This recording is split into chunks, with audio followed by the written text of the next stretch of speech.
Hello बच्चों, कैसे हैं आप? उम्मीद करती हूँ आप मज़े में होंगे। बच्चों, आज हम समझेंगे मुहावरे क्या होते हैं।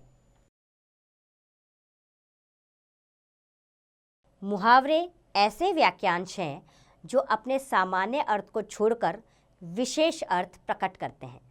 अतः मुहावरों का प्रयोग करते समय इनका शाब्दिक अर्थ ना लेकर विशेष अर्थ लेते हैं। इस प्रकार मुहावरों के प्रयोग से भाषा सुंदर, आकर्षक तथा प्रभावशाली बनती है। तो बच्चों, वाक्य के किसी अंश का जब विशेष अर्थ होता है तो उस अंश को मुहावरा कहते हैं। कुछ मुहावरे इस प्रकार हैं और उनका प्रयोग भी हम समझते हैं। काला अक्षर भैंस बराबर, इसका अर्थ है अनपढ़ होना। इसका वाक्य में प्रयोग करते हैं। किशन को पढ़ना लिखना बिल्कुल नहीं आता, किताबें तो उसके लिए काला अक्षर भैंस बराबर है। दांत खट्टे करना, हरा देना। राजा ने शत्रु की सेना के दांत खट्टे कर दिए। जी चुराना, काम से बचकर भागना। आलसी मनुष्य सदा परिश्रम से जी चुराते हैं। पीठ ठोकना, शाबाशी देना। कक्षा में प्रथम आने पर अध्यापक ने कर्ण की पीठ ठोकी। लाल पीला होना, बहुत नाराज होना। छात्रों की शरारत पर अध्यापक का लाल पीला होना उचित ही है। मुंह में पानी भर आना, लालच करना।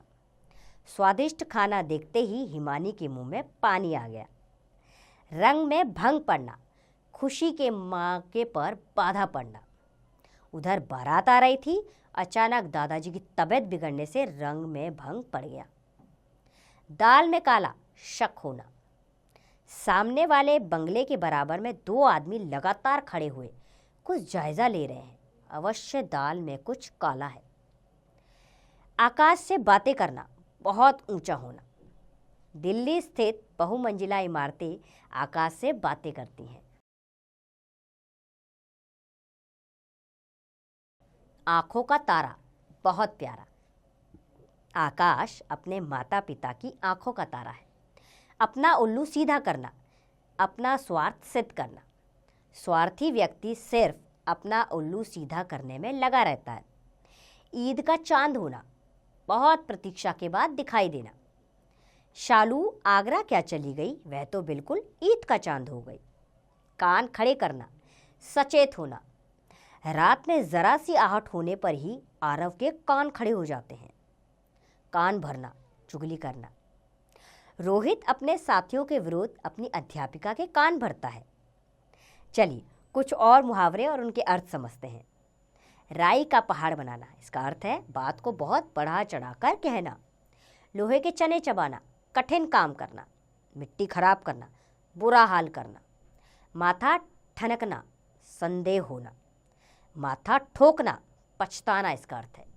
विष उगलना, बुरा भला कहना। रंग उड़ना, इसका अर्थ है घबरा जाना। टोपी उछालना, अपमानित करना। 9 2 11 होना, भाग जाना। 1 और 1 11 होना, अधिक शक्ति होना।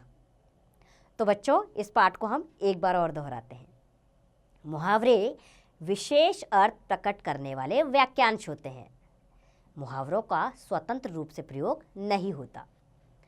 मुहावरे वाक्य में प्रयोग होकर ही अर्थ स्पष्ट करते हैं। मुहावरों के प्रयोग से भाषा सुंदर, आकर्षक तथा प्रभावशाली बनती है। उम्मीद करती हूँ बच्चों, आप मुहावरों के बारे में जान गए होंगे और अब इसका प्रयोग आप स्वयं कीजिए।